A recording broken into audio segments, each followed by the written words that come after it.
বৃহস্পতিবার দুপুর নাগাদ কোচবিহার কোতোয়ালি থানার সংলগ্ন দুটি কোয়ার্টারের শুভ সূচনা করলেন জেলা পুলিশ সুপার দ্যুতিমান ভট্টাচার্য। এছাড়াও এদিনের এই অনুষ্ঠানে উপস্থিত ছিলেন অতিরিক্ত জেলা পুলিশ সুপার কৃষ্ণগোপাল মিনা, কোতোয়ালি থানার আইসি তপন পাল সহ অন্যান্য পুলিশ আধিকারিকরা।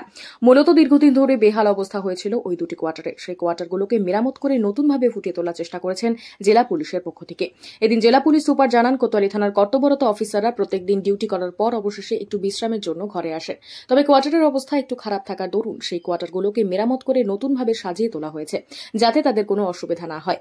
এদিন কোয়ার্টার উদ্বোধনের পাশাপাশি হারিয়ে যাওয়া মোবাইল প্রকৃত মালিকদের তুলে দেওয়া হয়। এদিন মোট 20 জন প্রকৃত মালিকদের হাতে হারিয়ে যাওয়া মোবাইল তুলে দেন। তাই হারিয়ে যাওয়া মোবাইল ফিরে পেয়ে আনন্দ বোধ হচ্ছে। এদিন এই অনুষ্ঠান নিয়ে কি জানালেন জেলা পুলিশ সুপার দ্যুতিমান ভট্টাচার্য, শোনা যাক।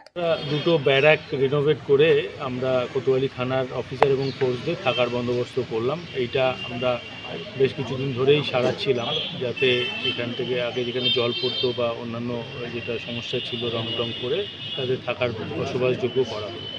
2 নম্বর হচ্ছে আমরা CIR পোর্টালের থ্রু দিয়ে যে আমরা মোবাইলগুলো উদ্ধার করেছি, প্রত্যেক মাসে এরকম উদ্ধার হয়, সেরকম 14টা রিসেন্টলি যেগুলো পাওয়া গেছে মোবাইল, সেগুলো উপভোক্তাদের হাতে তুলে দেওয়া হবে। এই কাজ আমাদের কিন্তু ধারাবাহিকভাবেই চলছে, সব থানাতেই এটা চলছে।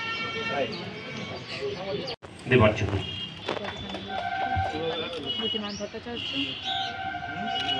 হারিয়ে যাওয়া ফোনগুলি কিন্তু তাদেরকে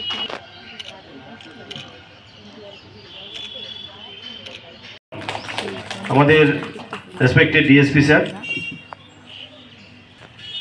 বিপ্লব দে একটু আসবেন। আমি আমাদের থানা অফিসার কৃষ্ণ বর্মনকে